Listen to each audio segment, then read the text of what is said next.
बिस्मिल्लाहिर्रहमानिर्रहीम, अस्सलाम वालेकुम। विनस स्पोर्ट्स के साथ आपका मेज़बान शहज़ादा मोइन नाज़िर है और आईसीसी वर्ल्ड कप है बेंगलोर में। इस वक्त अगर देखें तो पाकिस्तान और ऑस्ट्रेलिया का मैच जारी है। आज के मैच के हवाले से अगर बात कर लें तो आज के मैच में पाकिस्तानी कप्तान बाबर आजम ने टॉस जीता और ऑस्ट्रेलिया को पहले खेलने की दावत दी। पाकिस्तान की जानिब से टीम में एक तब्दीली की गई और शादाब खान जो वाइस कप्तान थे पाकिस्तान क्रिकेट टीम के, उन्हें ड्रॉप किया गया और उसामा मीर को आज के मैच में चांस दिया गया।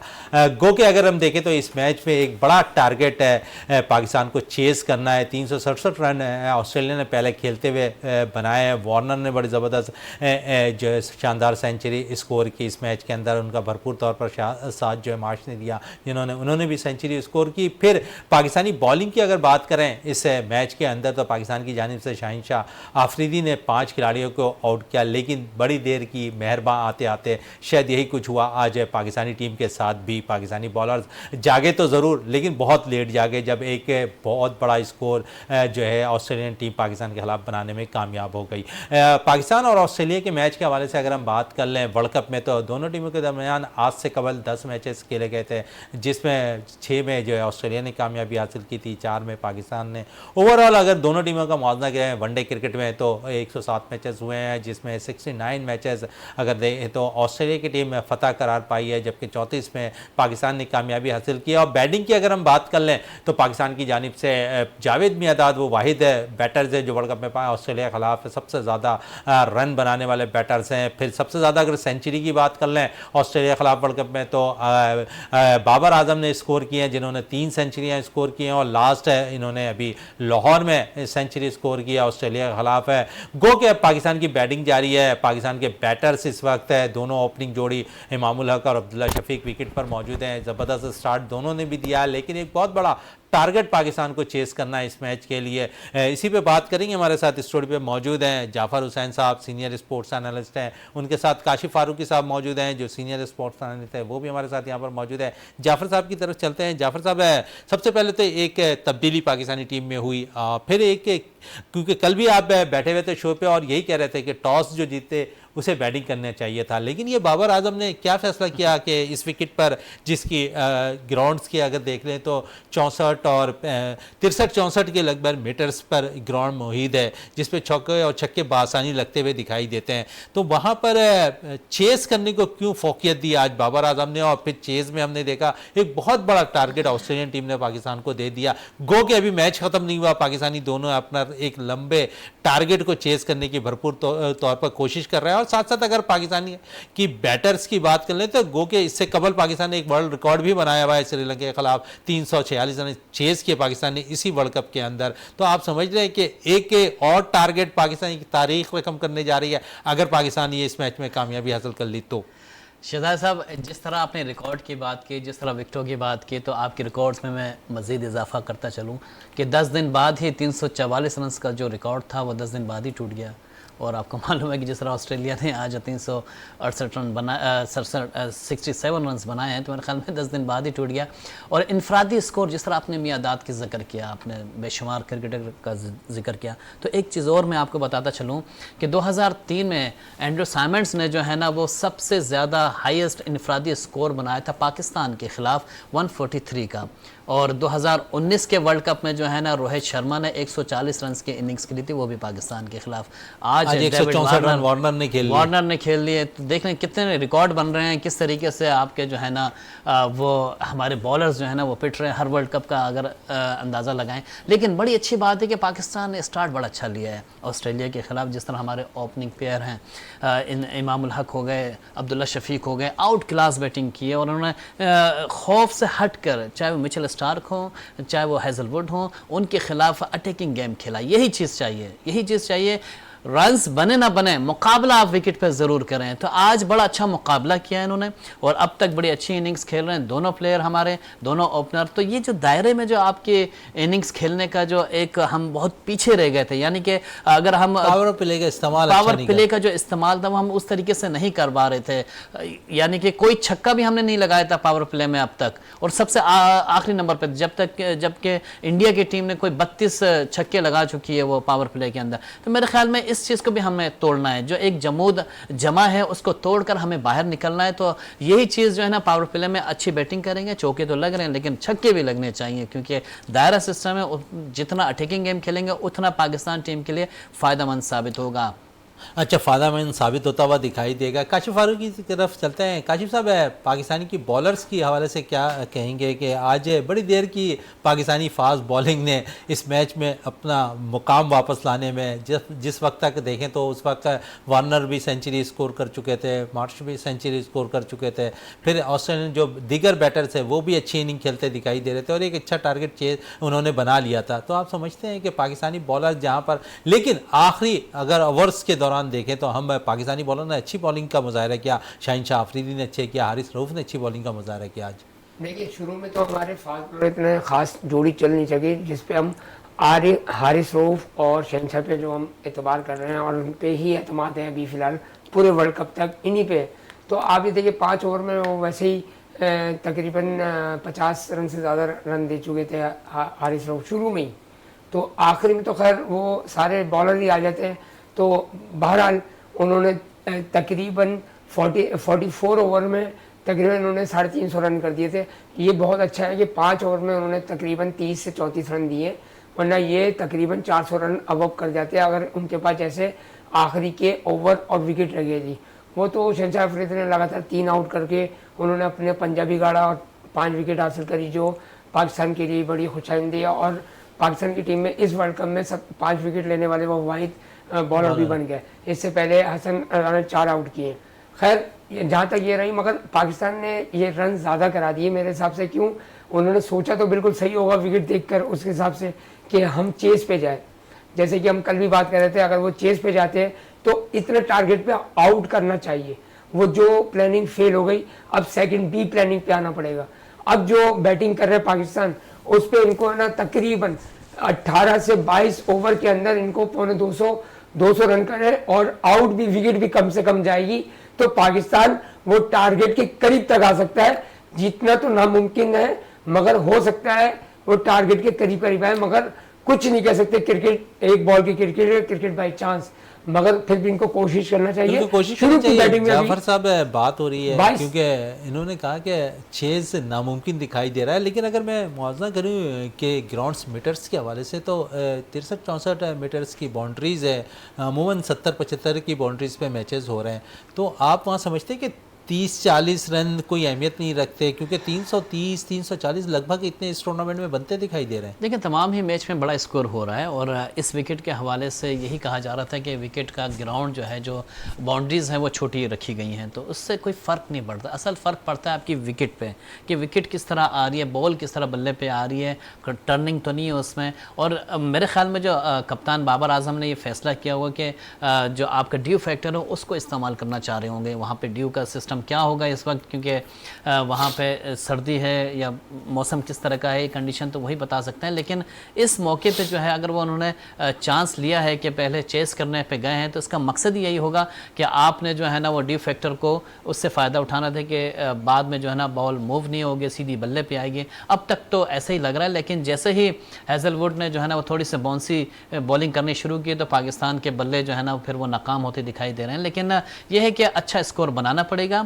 और जिस तरह आप रिकॉर्ड की बात कर रहे थे, एक और रिकॉर्ड मेरे जहन में आया कि 92 वर्ल्ड कप में जो है ना वो ब्रायन लारा और डेस्मंड हैंस ने जो है ना वो 200 रन की शराकत कायम की थी पाकिस्तान के खिलाफ। आज वो भी टूट गया, आज उसका भी रिकॉर्ड टूट गया। वार्नर और मार्श ने जो है ना वो 259 की शराकत कायम की, तो ये भी एक वर्ल्ड रिकॉर्ड कायम हो गया पाकिस्तान के खिलाफ। लेकिन वर्ल्ड रिकॉर्ड तो इसमें चलो, वर्ल्ड रिकॉर्ड तो पाकिस्तानी टीम करवा भी रही है और रिकॉर्ड तोड़ भी रही है, बनवा भी रही है। तो आप समझते हैं अगर पाकिस्तान ने एक चेस कर लिया इतना बड़ा टारगेट, तो फिर एक रिकॉर्ड बन जाएगा आज पाकिस्तान के लिए। देखिए, बिल्कुल चेस अगर कर लिया तो नो डाउट चेस हो सकता है। मैंने आपसे कहा ना कि ये ड्यू फैक्टर की वजह से अगर पहले बैटिंग को तरजीह नहीं दी है और बाद में बैटिंग लिए, तो देखें इस खेल में कुछ भी हो सकता है। आप हाईएस्ट स्कोर, लेकिन थोड़ा सा अंदेशा कम लग रहा है। उसका रीज़न ये है कि हमारा जो मिडल ऑर्डर है ना, वो अब तक उस तरह की कारकर्दगी नहीं दिखा पाया जो कि श्रीलंका के ख़िलाफ़ दिखाई थी। वो भी सिर्फ आपके जो है ना हमारे एक रिजवान रह गए थे जिन्होंने आउटस्टैंडिंग परफॉर्मेंस दिखाई थी, जिसकी वजह से और बाबर आजम की वजह से जो 50 बनाई थी। वही बात है कि अगर इस मैच में इफ्तिखार चाचा हमारे चल गए तो मेरे ख्याल में ये मैच हम करीब करीब पहुंच जाएंगे। जीतना थोड़ा सा मुश्किल लग रहा है, उसका रीज़न ये है कि ऑस्ट्रेलियन बॉलर्स जो हैं वो तगड़े आते हैं, उनको कंडीशन से आशना है। उन्होंने पहले भी यहाँ पे वर्ल्ड कप के मैचेस शुरू होने से पहले वो यहाँ पे आ गए थे और उस कंडीशन से वाकिफ़ हो चुके थे। चले मैच की सूरत हाल पे तो मजीद भी बात करेंगे। जाफर हुसैन साहब, एक अच्छी खबर क्रिकेट के और पाकिस्तान क्रिकेट बोर्ड की तरफ से आई है, जो सेंट्रल कॉन्टैक्ट सरफराज अहमद पहले डी कैटेगरी में थे, अब उन्हें बी कैटेगरी में शामिल कर लिया गया। तो क्या समझते हैं कि एक अच्छा फैसला है एक सरफराज के हवाले से, क्योंकि वो टेस्ट क्रिकेट तो खेल रहे हैं। देखिए 5 प्लेयर्स को जो है ना उन्होंने सेंट्रल कॉन्ट्रैक्ट दिए हैं पीसीबी ने। मैं फिर वही कहूँगा कि ये क्या हो रहा है। पीसीबी अभी उन्होंने साबिक खिलाड़ियों से भी मुलाकात की, आकिब जावेद से, इंजमामुल हक से और 2-3 प्लेयर से और से भी मुलाकात की है। तो मेरे ख्याल में मोहम्मद यूसुफ से मुलाकात की है। आखिर करना क्या चाह रहे हैं पीसीबी बोर्ड को? ये देखना है कि अब वर्ल्ड कप चल रहा है, सारी कंसंट्रेशन सबकी वहाँ लगी हुई है कि किस तरीके से आप सेंट्रल कॉन्ट्रैक्ट का ये मामला पहले ही हल कर लेते हैं। इब्रार को आपने टीम के हमरा भेज दिया रिजर्व में और उसके बाद अब आप कैटेगरी में शामिल कर रहे हैं। सरफराज को आपने डी कैटेगरी दी थी, अब आप उनको बी में ला रहे हैं। तो आपके और भी बहुत सारे प्लेयर्स हैं, वो भी फिर आवाज़ उठाएंगे। देखिए बहुत सारी ऐसी चीज़ें हैं कि जो कि आपको एक सेटल आउट करके फिर फैसले करने चाहिए। बात ये होती है कि चंद फैसले करते हैं, उसको आप रिलीज़ कर देते हैं, उस मामले पे हल कर लेते हैं, उसके बाद फिर चीज़ें छुपाना शुरू कर देते हैं, फिर आप मीटिंग करते हैं, फिर मामलात को दूसरा रुख दे देते हैं। तो ये चीज़ें जो है ना एक तरीके से जो है ना मेरे ख्याल में जो एक बोर्ड की मीटिंग होती है या आप महीने का एक मीटिंग का एक फार्मूला अपना लें कि उसी मीटिंग में सारी चीज़ें हल होनी चाहिए। अब आपका कायद आज़म ट्रॉफी चल रहा है, अब आपके उसमें प्लेयर्स खेल रहे हैं, आपका डोमेस्टिक सीजन शुरू हो चुका है, आपको बहुत सारी चीज़ें ऐसे देखनी पड़ेंगी जो कि हल तलब हैं। उन मामला पे क्या हो रहा है, ये सारी चीज़ें जो है ना एक साथ हल करके फिर आगे चलें हल करते हुए नज़र आएंगे। डोमेस्टिक की बात हो रही है तो डोमेस्टिक में जो अभी 2 प्लेयर्स मजीद 5 प्लेयर्स तो शामिल किए, 2 लेकिन बड़े इंपॉर्टेंट प्लेयर्स हैं। उसमें अरशद इकबाल और साथ साथ आमिर जमाल जो ऑलराउंडर हैं उनको भी शामिल किया है। तैयब ताहिर टीम उन्हें शामिल किया गया है। तो आप समझ रहे हैं काशिफ साहब की एक अच्छा साइन है, इन्होंने अभी पाकिस्तान शाहीन की भी नुमाइंदगी की है। तो आप समझ रहे हैं कि इनका इजाफा एक अच्छा चीज़ है सेंट्रल कॉन्टैक्ट के अंदर? बिल्कुल होना चाहिए। तैयब ताहिर की जो बात कर रहे हैं वो वाकई में बहुत ही ज़बरदस्त उभरता हुआ शाइनिंग पाकिस्तान के लिए एक क्रिकेटर साबित होगा। और साथ बेग भी, जैसे मैंने आपको पिछले उसमें बताया था, ये 3-4 जो खिलाड़ी हैं ना, ये आगे जाके इंशाल्लाह पाकिस्तान के साथ जुड़ेंगे। जब टूर करेंगे तो उनमें मेजोरिटी आएगी, फिर इनके साथ सीनियर खिलाड़ियों में बैठेंगे तो फिर जाकर वो पुख्ता होंगे। तो इंशाल्लाह मुझे जो नज़र आ रहा है कि ये बहुत अच्छा साइन है जो मजीद 2 और उनको 5 में से 2 को नए को जो इन्होंने शामिल किया है उनमें एक अच्छा क्योंकि वर्ल्ड कप में शामिल है। इब्रार को भी इससे सेंट्रल कॉन्टैक्ट में शामिल कर लिया गया। जाफर साहब सी कैटेगरी में उनको रखा गया है। आप समझ रहे हैं कि बाकायदा तौर पर अगर इब्रार टीम का हिस्सा है वर्ल्ड कप का तो वहाँ पर इन्हें क्यों नहीं शामिल किया गया था उस वक्त सेंट्रल कॉन्टैक्ट पे? तो अब क्यों देर की है, लेकिन ज़रूर उन्हें शामिल कर लिया गया सेंट्रल कॉन्टैक्ट पे। देखिए इस पे तो हम बात करते ही चलेंगे, लेकिन वही बात है कि अभी जो मैच चल रहा है ऑस्ट्रेलिया के ख़िलाफ़, उस पर आप देखें कि अब फिर उसी तरीके से जो एक हमारी सुस्त रफ्तारी होती है फिर वो अपना ली गई है। मैंने कहा ना कि अटैकिंग गेम खेलना पड़ेगा आपको। अभी 12-13 बॉलें हो गई और उस पर 1 रन बना, और अब जाके 13 बॉले के बाद जो है ना कोई एक चौका लगाए। तो मेरे ख्याल में थोड़ा सा अटैक करना पड़ेगा। जब तक हम अटैक नहीं करेंगे ना हम आगे नहीं बढ़ सकते। दूसरी बात रह गई कि आपने जो अभी सवाल किया कि हमें डोमेस्टिक सीज़न के ऊपर और प्लेयर्स को जो है ना वो मौके देने पड़ेंगे। तो मेरे ख्याल में टूर्नामेंट्स हो रहे हैं, अंडर 19 भी हो रहा है, आपके ए टीम के भी टूर्स हो रहे हैं, बहुत सारे मैचेस हो रहे हैं, तो उसमें शामिल कर लेते हैं। और अभी एशियन टूर पे भी आपकी टीम होकर आई है, उसमें कोई ख़ास कारकर्दगी नहीं दिखा पाई। तो खिलाड़ियों को थोड़ा सा मेंटली तौर पे स्ट्रॉन्ग होना पड़ेगा, और ख़ास तौर पे जो आपके कोचेज़ हैं उनको एक मियारी कोचेज़ आपको देने पड़ेंगे डोमेस्टिक लेवल पे। और जो मियारी कोचेज़ होता है जो कि अच्छी कारकर्दगी दिखा रहा होता है, टीम के साथ मुंसलिक होता है, आप उसको हटा देते हैं और आप उसको जो है ना डी ग्रेड करके तीसरी डी ग्रेड की टीम में डाल देते हैं। तो मेरे ख्याल में ये भी गलत है। आज जाफर साहब मैं एक सोशल मीडिया पे खबर देते हैं अपने साथी जर्नलिस्ट की, उन्होंने शाहिद असलम के हवाले से भी बात की है बाकायदा तौर पर कि उन्हें भी इंडिया भेजा जा रहा है किसी ना किसी तरह। पहले ही इतने कोचेज़ वहाँ पर मौजूद हैं, तो आप क्या समझते हैं कि कि इनकी बात में कितनी सदाकत नज़र आ रही है? देखिए, शाहिद असलम साहब को मैं गुज़िश्ता 2003-2004 से मैं देख रहा हूँ और टीम के साथ मुंसलिक रहते हैं और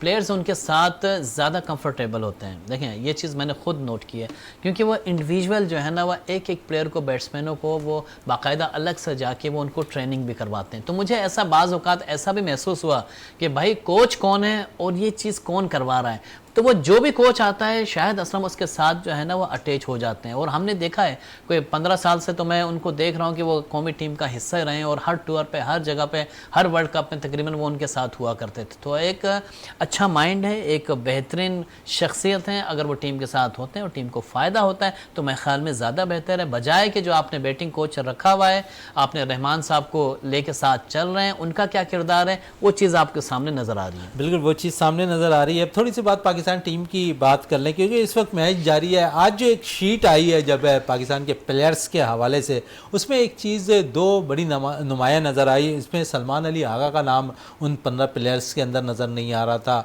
फिर हमने देखा कि बाकायदा तौर पर जो फ़खर ज़मान है उनका नाम शामिल नहीं है। फिर इंक्लूड जिन्हें किया गया, हमने देखा उसमें ज़मान ख़ान और इब्रार अहमद का नाम उनमें शामिल था। तो आप क्या समझ रहे हैं कि अंदरूनी मामलात क्लियर नहीं हुए या पाकिस्तान क्रिकेट बोर्ड कोई वाज़े प्रेस रिलीज़ अब तक मीडिया में रिलीज़ नहीं करना चाह रहा प्लेयर्स के हवाले से? देखिए, मुझे जो एक अंदाज़ा हो रहा है, चूँकि वहाँ से ख़बरें बीमारियों की बहुत आ रही हैं। मैंने आपसे कुछ दिन पहले एक प्रोग्राम में भी कहा था कि खिलाड़ी जो है ना वो क्योंकि बड़े टूर पे गए हुए हैं तो इंजर्ड भी हो सकते हैं और ऐसा होगा, मुमकिन होगा, क्योंकि वहाँ की कंडीशन, वहाँ के मौसम से, हर जगह का चेंज है। आपने वेन्यूज़ चेंज करने हैं, हर वेन्यूज़ पे आपको मैचेस खेलने हैं। तो ये सारी चीज़ें जो है ना वो मौसम से आप जो है ना हो सकता है कोई इफ़ेक्टेड हो जाए। तो ऐसा ही हुआ। आप देखें कि हमारे 4 से 5 प्लेयर जो है ना वो वायरल का शिकार हुए और इसे बुखार का है। और आप फ़खर ज़मान हो गया और सलमान हो गए, ये तो बहुत ही ज़्यादा बीमार हैं। मेरे ख्याल में डेंगू भी कहा जा रहा है कि उनको हो गया। तो मेरे ख्याल में अब तक जो है ना वो इंतज़ार कर रहे हैं कि मेडिकल पैनल की जब तक रिपोर्ट नहीं आ जाती है, जब रिपोर्ट आएगी तो मेरे ख्याल में उसके बाद वो फैसला करेंगे कि किन प्लेयर को हमने, जो रिजर्व प्लेयर हैं उनको शामिल करना है। लेकिन आज जो शीट आई उस पर किस तरह आप दे सकते हैं? देखिए, ये इजाज़त होती है आईसीसी की तरफ से? देखिए, मेडिकल पैनल ने टेस्ट वगैरह लिए होंगे, रिपोर्ट नहीं आई होगी। रिपोर्ट 2-4 दिन में आती है, एकदम से रिपोर्ट भी नहीं आती है। तो वो जो फैसला हो सकता है कि आज सुबह ही रिपोर्ट गई हो, तो मेडिकल पैनल ने कहा हो कि भाई आप टीम में 15 रुकनी स्क्वाड में आप रिजर्व खिलाड़ियों को जो रखा हुआ है आप उसको शामिल कर सकते हैं। जब तक रिपोर्ट नहीं आ जाती, जब तक कोई फैसला किया नहीं जा सकता। हो सकता है रिपोर्ट पॉजिटिव नेगेटिव आए तो आपके प्लेयर ठीक हो तो दोबारा शामिल कर लेंगे उसमें 15 रुकनी स्क्वाड में। रिजर्व खिलाड़ियों का मकसद यही होता है। तो इसी वजह से जो पाकिस्तान क्रिकेट बोर्ड ने अब तक कोई वाज़े बयान उसका सामने रीज़न नहीं आ यही रहा है कि उनका। और जब अगर हम देखें इस वक्त जो मैच जारी है, दोनों बैटर्स अच्छी बैटिंग का मुजाहरा कर रहे हैं। जाफर हसन साहब, आप समझ रहे हैं कि इससे कारकर्दगी पाकिस्तान जो है आज, क्योंकि इन दोनों ने अगर अच्छी पार्टनरशिप लगा दी तो फिर बाबर हैं, रिजवान है, इफ्तिखार लंबी हिटिंग करना जानते हैं, सऊद अच्छे फॉर्म में है, तो आप समझें कि आसान हो जाएगा थोड़ा सा टारगेट को अचीव करना? देखिए, 5 मरतबा की वर्ल्ड चैम्पियन ऑस्ट्रेलिया है और उसको मालूम है कि अपने बॉलर्स को कैसे यूटिलाइज़ करना है, क्या करना है। कोई हल्की टीम नहीं है। अगर कोई ऐसी वैसी टीम होती तो हम कहते हैं हाँ भाई कोई इतना बड़ा टारगेट नहीं है। हमने जब 348 46 कर चुके हैं, हम 44-45 कर चुके हैं, तो ये 360-70 भी कर सकते हैं हम। 20 रन का फ़र्क है। तो देखें, फ़र्क 1 रन का फ़र्क भी फ़र्क होता है, बहुत बड़ा फ़र्क होता है, उसी से मैच हारते हैं।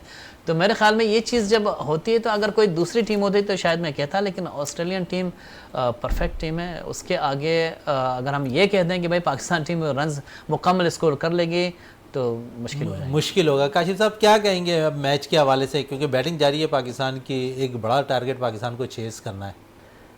मैंने आपको इससे पहले भी बताया कि नामुमकिन है, मुमकिन नहीं है मगर नामुमकिन है। इतना है कि ये करीब करीब तो आ जाए, तकरीबन 340, 330 रन, 320 रन तो बना सके, ताकि इनका एवरेज अगर हारे तो कम एवरेज से हारे, वरना आगे जाके इनको पाकिस्तान के लिए मुश्किल पेश आ सकती है। अभी अफगानिस्तान से है, बांग्लादेश से, ये भी इनके लिए टफ साबित होगी। फिर आपकी न्यूजीलैंड से भी मैच है।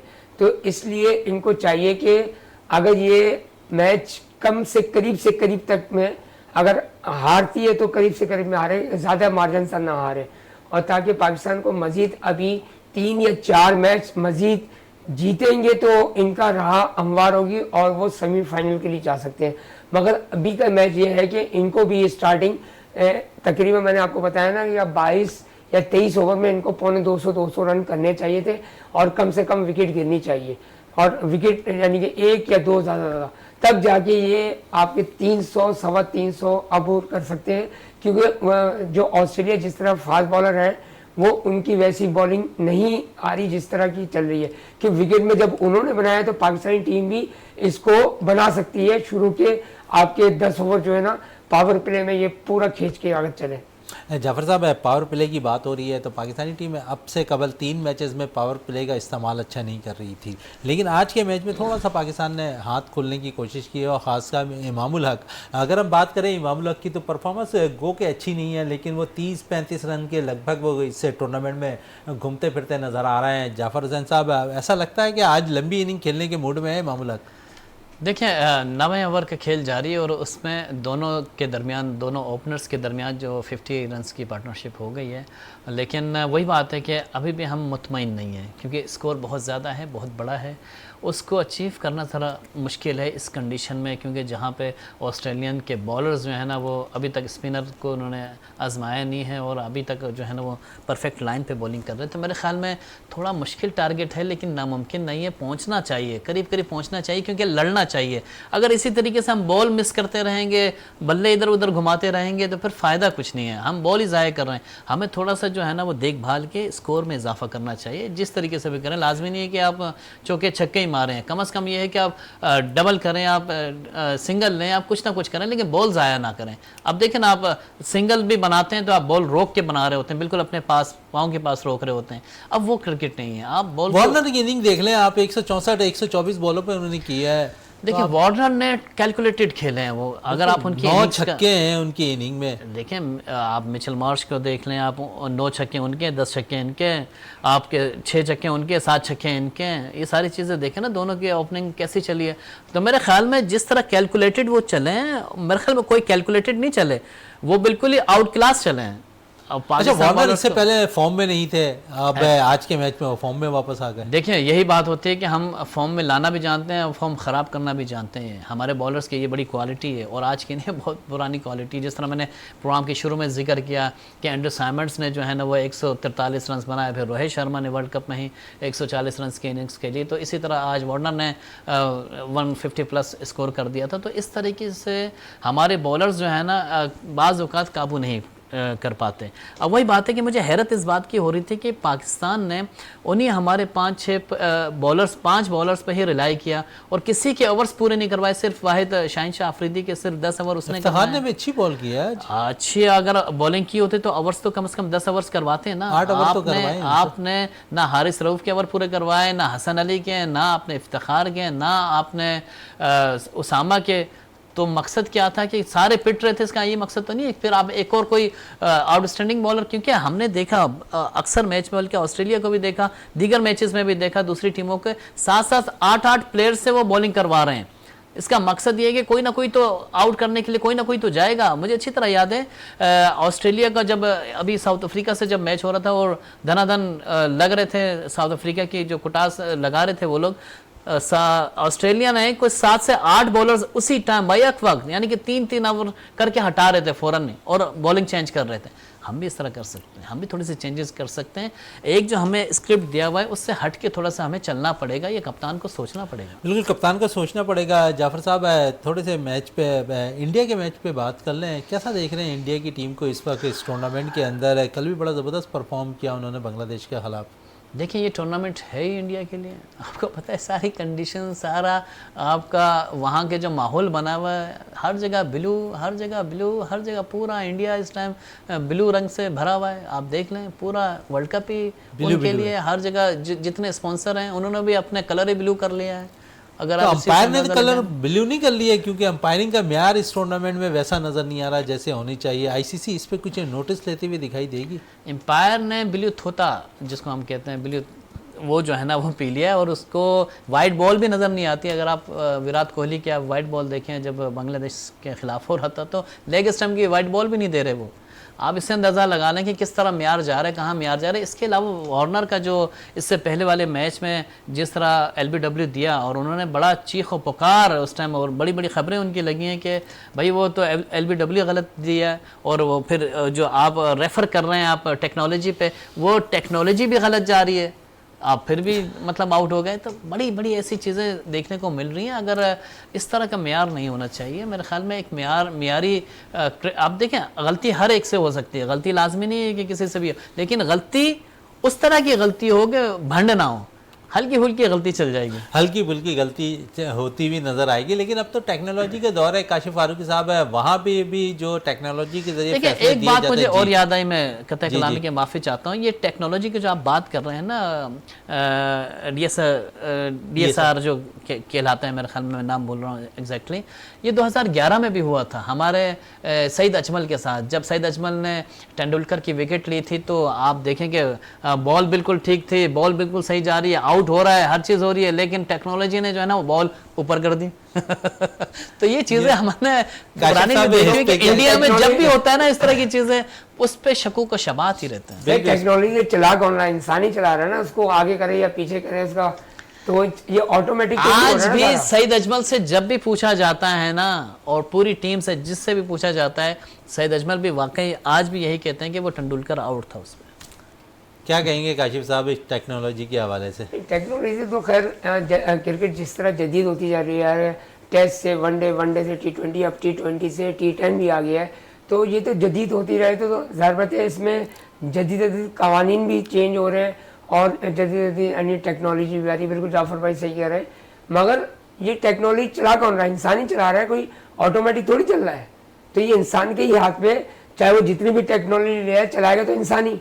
अब अंपायर का जो फैसला आप देखें, हर दफ़ा जो अंपायर जिसको नहीं कहते ना, तो बॉल कहीं भी पड़े, आप देखिएगा उसकी बॉल नहीं होगी।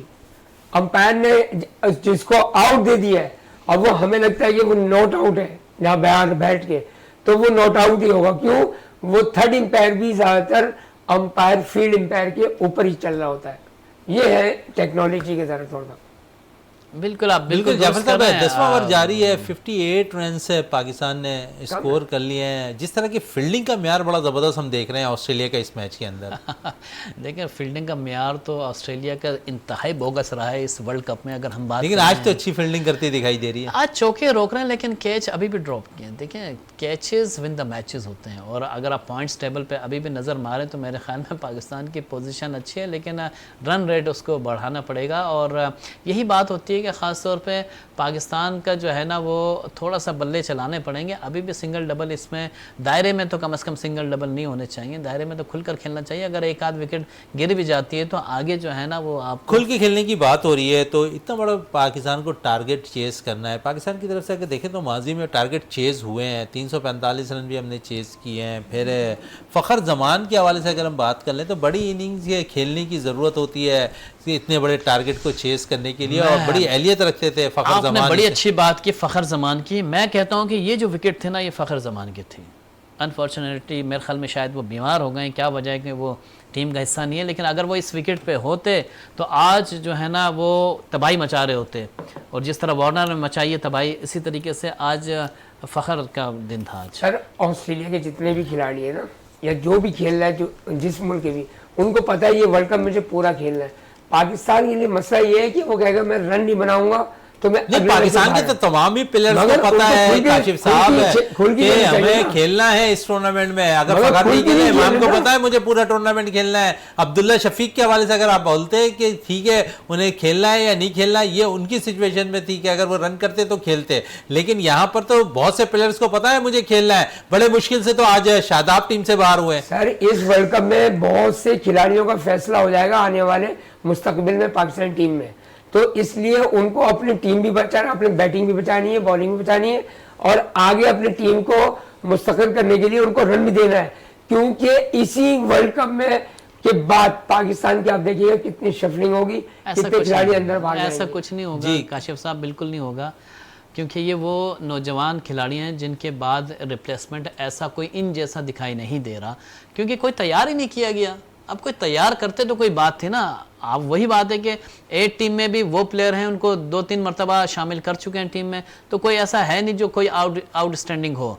हाँ, ये कह सकते हैं कि ए प्लेयर के बाद भी एक टीम बनती है जो जिसमें अच्छे प्लेयर हैं जिनको मौका नहीं दिया गया। अगर प्रॉपर मौका दिया जाएगा, जैसा उसामा मीर है टीम के साथ चल रहे, मौका नहीं दिया जा रहा, इसी तरह इब्रार है, उनको मौका नहीं दिया जा रहा। अगर मौका मिलेगा तो अपनी परफॉर्मेंस दिखाएंगे, टीम का हिस्सा बन जाएंगे, टीम का हिस्सा बन जाएंगे। मुसलसल टीम के साथ ट्रैवल करने वाले शाहनवाज धानी भी आज कहीं नज़र नहीं आ रहे हैं। आप क्या समझ रहे हैं कि जिस तरह आज ये मसाइल पैदा हो रहे हैं हमारी टीम के लिए, तो ये अगर धानी को आप 2-2.5 साल तक टीम के साथ ट्रैवलिंग करवाते रहे तो वहाँ भी उन्हें मौका फराहम किया जाता तो शायद एक अच्छे बॉलर के रूप में सामने आते। मुझे एक चीज़ समझ में नहीं आती, टीम के साथ जब मुंसलिक होते हैं, टीम के साथ रखते हैं, तो इसका मतलब होता है कि वो हो सकता है कि 1 साल बाद 1.5 साल बाद टीम का हिस्सा हो। लेकिन हमारे यहाँ ये एक अजीब से पॉलिसी कि टीम के साथ रखते हैं और उसके बाद साइड पे कर देते हैं कि जो उसने 2 साल में 1.5 साल में सीखा होता है वो भी खड्डे में गया। तो मकसद ये है कि आप किसी प्लेयर को अगर साथ रख रहे हैं तो एटलीस्ट आप उसको जो है ना आप खिलाएं। देखें, अब आपने जिम्बा आ गए 10 ओवर्स के बाद और इमाम का कैच छूट गया। यानी कि आप फील्डिंग ऑस्ट्रेलिया की उस म्यार की इस टूर्नामेंट में नज़र नहीं आ रही, तो इसकी क्या वजह है कि वहाँ पर बॉल उनके हाथों में ग्रिप नहीं हो पा रहा है? शायद देखिए, मुझे ऐसा लगता है क्योंकि जो स्टेडियम बने हुए हैं, वो स्टेडियम जो बने हुए हैं और जितने मिस फील्ड हुई है वो ज़्यादातर दायरे के अंदर हुई है। इस मिस फील्ड जो दायरे के अंदर होती है, वो कैच आता है आपको यूं करके, जब कैच यूं करके आएगा तो वो जो लाइट होती है आपकी आंखों में पड़ती है, क्राउड होता है, बहुत सारी चीज़ें होती हैं जिसकी वजह से कैच ड्रॉप होने के चांसेस होते हैं। और मैंने अक्सर देखा है कि लड़कों ने कोई भी प्लेयर्स हों, उन्होंने ग्लासेस नहीं पहने, इसी वजह से लोग ग्लासेस पहन के मैच खेल रहे होते हैं ताकि उनको उस लाइट में बॉल प्रॉपर तरीके से नजर आए और वो कैच थाम सकें। तो इस मैच में इस टूर्नामेंट में मैंने देखा है कि जितने जो मिस फील्ड हुई है, जितने जो कैच नहीं पकड़े गए, उसका शायद रीज़न ये हो सकता है। काशिफ फारूकी साहब, न्यूजीलैंड और इंडिया इस वाहिद दोनों टीमें जो इस टूर्नामेंट में अब तक किसी को शिकस्त नहीं हो पाई है। अब दोनों के मैचेस भी होने हैं, तो क्या समझ रहे हैं कि एक टीम तो जो पॉइंट टेबल पर जो है ऊपर होती भी नज़र आएगी? इन दोनों टीमें क्यों उन्होंने अपने जो है ना 4 तो मैच खेल के जीत गए, तो उनको मजीद 1 या 2 मैच और जीतने, तो ये तो दोनों तो कंफर्म है, ये 2 टीमें सेमीफाइनल से ये आ गई। अब बाकी जो 2 टीमें हैं वो इंग्लैंड, साउथ अफ्रीका, पाकिस्तान और ऑस्ट्रेलिया में से 2 टीमें ये ऊपर आनी है। तो पाकिस्तान के लिए मैं क्योंकि ऐसा पाकिस्तानी है तो मैं पाकिस्तान के लिए खुशाइद रखता हूँ कि पाकिस्तान को मजीद अपने बेहतरी आगे वाले जो मैच 5 रह गए हैं उसको बेहतरी कम से कम उनको 4 मैच या 3 मैच बड़े अच्छे मार्जिन से जीतने पड़ेंगे, तब जाके कौम की दुआ से ये तकरीबन सेमीफाइनल। चले, कौम की दुआ से हम कब तक पाकिस्तानी टीम है जो जीतती रहेगी? कौम की दुआ तो है ग्राउंड के अंदर भी प्लेयर्स को दिखानी होती है। कौम की दुआ तो आजकल हमारी फ़लस्तीन के साथ है भाई, टू बी ऑनेस्ट। बिल्कुल सही बात कह रहे हैं जाफर साहब। जिस तरह इन्होंने कहा कि पाकिस्तान का भी नाम लिया, दीगर और टीमों का नाम भी लिया, लेकिन नीदरलैंड का नाम लेते हुए नजर नहीं आए काशिफ फारूकी साहब, और ऐसा लगता है कि नीदरलैंड मजीद कोई और अभी अपसेट इस टूर्नामेंट में करती हुई दिखाई देगी मुझे। देखिए, अब जितने मैचेस चल रहे हैं ना, मेरे ख्याल में सब टीमों ने 3-3, 4-4 मैचेस खेल रही हैं, तो अब कोई ऐसा सेटबैक मुझे दिखाई दे नहीं रहा। क्योंकि होता यह है कि उस कंडीशन पे जब मैच खेल रही होती है टीम, उसी वक्त होता है कि भाई कोई हल्की टीम जो है ना, कोई बड़ी टीम टेस्ट टीम को हरा दे, तो ये मौका उसी टाइम मैंने अक्सर देखा है। लेकिन जब मैचेस चल निकलते हैं, जब 2-2, 3-3, 4-4 मैचेस हो चुके होते हैं, तो फिर ऐसा कोई सेटबैक मैंने देखा नहीं कि कोई इस तरह का मैच हुआ।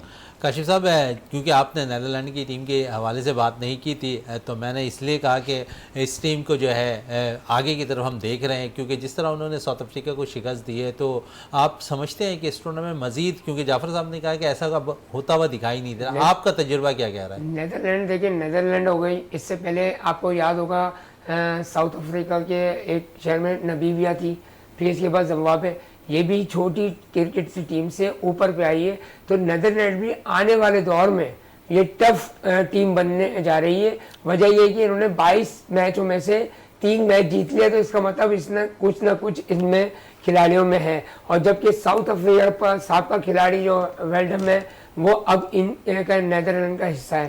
तो कहने का मकसद ये है कि नीदरलैंड मजीद टीमें बेहतर होती जा रही है, क्यों अपने क्वालिफायर राउंड में भी उन्होंने सबको हराते हुए श्रीलंका से फाइनल हारी थी, मगर श्रीलंका को भी उन्होंने टफ मुकाबला दिया था। तो कहने का मकसद इन्होंने जिम्बाब्वे को पीछे छोड़ दिया, और ये पहला वर्ल्ड कप है जिसमें वेस्ट इंडीज जो 2 वर्ल्ड कप जीती हुई है, 75 का और 69 का, 75 का और 79 का, वो भी इस टीम में इस वर्ल्ड कप में नजर नहीं आ रही। तो ये एक क्रिकेट की एक खूबी कह लें या अच्छाई कह लें या बुराई कह लें, मगर ये जो नई टीमें जो उभरते हुए आ रही हो उसमें आपको आयरलैंड, स्कॉटलैंड और नीदरलैंड आपको खास तौर पे आगे जाते हुए नजर आएंगी। आगे जाते हुए नज़र आएगी। अगर हम देखें जाफ़र साहब है तो आज जो मैच चल रहा है उसमें बहुत से शायकीन क्रिकेट के हवाले से क्या कहेंगे? बहुत से पूछ-गुछ भी जारी है वहाँ पर पाकिस्तानी स्टेडियम में मौजूद शायकीन क्रिकेट से। देखिए बात ये होता है कि ऐसे मुल्क में जहाँ पाकिस्तान दुश्मनी ज़्यादा हो और नरेंद्र मोदी वज़ीर आला हो और वो जो है वज़ीर आज़म हो और वो जो उसके दौर में कोई क्रिकेट पाकिस्तान और इंडिया के दरमियान ना हुई हो कोई सीरीज़, और अब पाकिस्तान इंडिया में खेल रहा हो मैच और उसमें शायकीन क्रिकेट और वो क्रिकेटर वो शायकीन जो कि पाकिस्तान का जो शर्ट्स पहने हुए हों, सब हिलाली परचम भी लिए हुए हों, तो मेरे ख्याल में वहाँ पे थोड़ी दिक्कत तो होती है, परेशानी होती है, क्योंकि पुलिस तो तंग करती है, आपकी जो है ना लोग परेशान करते हैं। और वही बात है कि ऐसे में जो है ना वो क्रिकेट शायकीन के लिए बड़ा दुश्वार हो जाता है कि वो पाकिस्तानी किट पहन के जो है ना वहाँ पे पाकिस्तान को सपोर्ट करते दिखाई दें। तो हमने देखा कि बाज़ औक़ात ऐसे सोशल मीडिया पे वीडियोस भी आ रही हैं, बहुत सारी ऐसी वीडियोस आ रही हैं जो कि पाकिस्तानी शायकीन को तंग किया जा रहा है, पुलिस आके उनको हिरासा कर रही है। तो ये एक बड़ी तशवीश की बात है, इस पर ICC को एक्शन लेना चाहिए, देखना चाहिए कि भाई पाकिस्तान को सपोर्ट करने अगर कोई मुल्क आ रहा है, कोई शायकीन आ रहे हैं तो उनको जो है ना वो इजाज़त होनी चाहिए। बिल्कुल, शायकीन क्रिकेट को दुश्वारी का सामना करना नहीं पड़े। अगर ये सब चीज़ें पाकिस्तान में होती है और जिस तरह सोशल मीडिया पे जाफ़र साहब वीडियो वायरल हो रही है तो दुनिया भर के अंदर एक तहलका मच जाता है, आप समझते हैं? हाँ बिल्कुल, देखिए तहलका तो मच रहा है लेकिन कोई फ़र्क नहीं पड़ रहा है इंडियन गवर्नमेंट को। और वही बात होती है जब इंडियन गवर्नमेंट को किसी चीज़ का फ़र्क नहीं पड़ता तो परेशानी यही होती है कि शायकीन क्रिकेट जो पहुँचे हुए अपनी टीम को सपोर्ट करने के लिए, उनके लिए बड़ी परेशानी होती हुई दिखाई देती है। ताज़ा तरीन सूरत-ए-हाल ये है इस वक्त पाकिस्तान और ऑस्ट्रेलिया के मैच के हवाले से कि 12 ओवर का खेल अख्ताम पजीर हो गया है और 72 रन पाकिस्तान ने स्कोर कर लिए हैं बगैर किसी नुकसान के। इमामुल हक विकेट पे मौजूद हैं, अब्दुल्ला शफीक विकेट पे मौजूद है। हमारी दुआ है कि पाकिस्तान 368 रन का टारगेट आज के मैच में ऑस्ट्रेलिया के खिलाफ से चेस करे। काशिफ फारूकी साहब आपका बहुत शुक्रिया, जाफ़र साहब आपका बहुत बहुत शुक्रिया। प्रोग्राम का अख्ताम करते हैं इस दुआ के साथ कि पाकिस्तान में खेल और खिलाड़ी तरक्की करते रहें और पाकिस्तान का सब्ज़ हिलाली परचम दुनिया भर में रोशन रहे। इसी के साथ अपने मेज़बान शहजादा मोइन को इजाज़त दें। पाकिस्तान जिंदाबाद।